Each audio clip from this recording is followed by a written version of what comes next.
আসসালামু আলাইকুম। এটা হলো 3 নাম্বার কবুতরটা, বা আমার লিস্টে 3 নাম্বার। এখন অপশন লিস্টে কয় নাম্বার বলতে পারি না, এখনও লিস্ট পড়ে নাই, তাই বলতে পারছি না। এটা রিং নাম্বারটা হলো 2022 এর 451134। এটা একটা ম্যাজিক, এই কবুতরটা নিজে জাদু। ওর নাম জাদু দেওয়া দরকার ছিল, কারণ ও আমার ঘরে রুডির একমাত্র, মানে রুডির যে গ্র্যান্ডসনটা আমার কাছে আছে, ইনব্রিড গ্র্যান্ডসন, রুডির একমাত্র মেয়ে যে এতগুলা রেজাল্ট করছে, 11টা রেজাল্ট করা ভাই। আপনি একটা কথা মনে রাখেন, একটা কবুতর হুট করে একবার একটা রেজাল্ট করতে পারে, 2বার হুট করে রেজাল্ট করতে পারে, কিন্তু তাই বলে 11বার সে হুট করে রেজাল্ট করে না। তার ভিতরে কিছু আছে, বা সে এক্সক্লুসিভ স্পেশাল বলেই সে 11বার রেস উইন করে। এই কবুতরটা দেখেন, এটা মূলত 8 গ্র্যান্ড ডটার হইতে পারে, কিন্তু মূলত ওর ভাব ভঙ্গিমা বা কালার সব কিছু নিয়ে আসছে রুডির, ইনব্রিড রুডির। বলে রাখা ভালো, রুডি হ্যারির চাচা। আমরা যে হ্যারি, এটা হাতে রাখাটা মুশকিল, এটা থাকে না সহজে হাতে। আমরা যে ঘুরে ধরো, লোকটার থেকে ঘুরে ধরো, লোক দেখতেছে। আমরা যে হ্যারির কবুতর চর্চা করি, হ্যারির নাতিপুতি চর্চা করি, তো এটা এক জেনারেশন উপরে আছে হ্যারির নাতিপুতির থেকে। কারণ আপনারা রুডি আর হ্যারি মিলাইলেই বুঝতে পারবেন। আরেকটা জিনিস আপনাদেরকে বলি, এখানে আসেন, এই কবুতরের পাখাগুলা দেখেন। ও যে একটা মিডল ডিস্টেন্স কবুতর আছে, ওর পাখা দেখেই বোঝা যায়।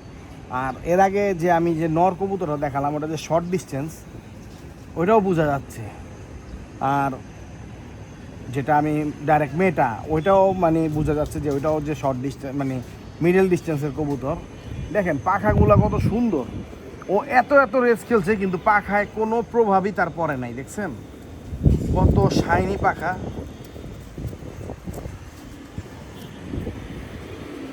তো আসলে আপনারা অনেকে অনেক কবুতর কালেকশন করেন, কিন্তু আসলে এই ধরনের কবুতর একটা কালেকশন করতে পারলে মেবি আমার আশা যে আপনারা ফিউচারে একটা ভালো ব্রিডার পাবেন।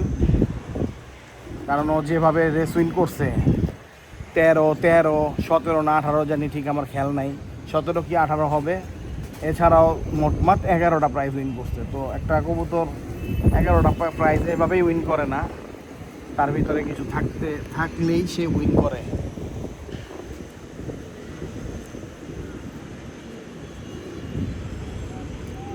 আর এই ধরনের অপরচুনিটি আসলে 11টা প্রাইজ উইনার কবুতর আমিও আসলে কি বলবো, দেওয়ার আমার ইচ্ছা ছিল না। তারপরও চিন্তা করলাম, না, এটা 22 সালের কবুতর, 3 বছর রেস করা হয়ে গেছে ওকে। আর সবচেয়ে বড় কথা, আমার স্টকে যে ব্রিডার আছে, ওই ব্রিডারই ব্রিড করা হয় না। আমি একে ব্রিডার বানায়ও মানে ব্রিড করি কিনা সন্দেহ আছে, তার জন্য এটা অপশনে দিয়ে দেওয়া। নাহলে এই ধরনের কবুতর কেউ কোনোদিন দেয় না। কারণ মিনাজ সবসময় একটা কথা বলে যে ফার্স্ট সেকেন্ডের থেকে আমি মনে করি একটা কবুতর 3বার টপ 20-তে আছে, এই কবুতরগুলো গ্রহণযোগ্য বেশি তার কাছে ব্রিডিংয়ের ক্ষেত্রে। হয়তোবা অর্থনৈতিকভাবে ফার্স্ট সেকেন্ড কবুতর দামি বেশি, কিন্তু একটা পেয়ার সিলেকশনের ক্ষেত্রে একটা অনেকগুলো several time winner, several distance, এই ধরনের কবুতরের মূল্য অনেক বেশি আমাদের কাছে। তো এই হচ্ছে কবুতর। এটা দিয়ে প্ল্যানও করছিলাম মাঝখানে, এটা দিয়ে 8 জোড়াও দিছিলাম আমি একবার, কিন্তু আনফর্চুনেটলি ও জোড়া নেয় নাই, কোনোভাবেই আমি জোড়া দিতে পারিনি। যে অনেকে নাতি দিয়ে ইনব্রিড করে না, নাতনি দিয়ে ইনব্রিড করে, আমি ইনব্রিড করার জন্য নাতনি দিয়ে পেয়ার করছিলাম, কিন্তু আনফর্চুনেটলি আমি এটা পারি নাই, হয় নাই। এটাও মাসল দেখেন, এখন যে রেস্ট করে না, ঘরে বসে রয়েছে, মানে নর্মাল খাবার খাচ্ছে, খায়াও তার মাসলস, রেসের টাইমে আপনি মাসলস দেখলে বলবেন এগুলো ভাইরায় থাকে, তখন তারা উড়েও ওই রকম, তারা মানে মাসলসে থাকে ওই রকম। তো এই গেল 3টা কবুতর আমাদের দেখানো। তো আমি মনে করি 8 মেয়ে হইতে পারে ওইটা, 8 ইনব্রিড ছেলে হইতে পারে ওইটা, কিন্তু তার থেকে এটা বেশি মূল্যবান একটা মানে কবুতর হিসাবে আমি মূল্যায়ন করি ওকে। কারণ ডাইরেক্ট ছেলে মেয়ে হলেই যে সে খুব ভালো ব্রিডার হবে বা খুব ভালো হবে তা না। অনেক সময় নাতি নাতনিও ভালো করে এবং সেগুলোর থেকেও ভালো বাচ্চা আশা করা যায়। যেমন অনেক লোকটাই আমি দেখি যে ফার্স্টের বাচ্চা ফার্স্ট। আগে বলতাম যে না ফার্স্টের বাচ্চা ফার্স্ট হয় না, কিন্তু রিসেন্ট টাইম বিগত 5-7 বছর ধরে দেখতেছি ফার্স্টের বাচ্চাই ফার্স্ট হইতেছে, তার আবার পরের জেনারেশনে ফার্স্ট হইতেছে।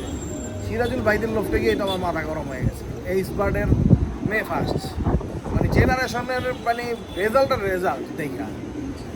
তো এইরকম আসলে একটা রেজাল্ট করা কবুতর সহজে মানুষ ছাড়ে না। আমি দিয়েছি আপনাদেরকে, এখন আপনারা এটা বিট করে নেবেন। আল্লাহ হাফেজ, আসসালামু আলাইকুম।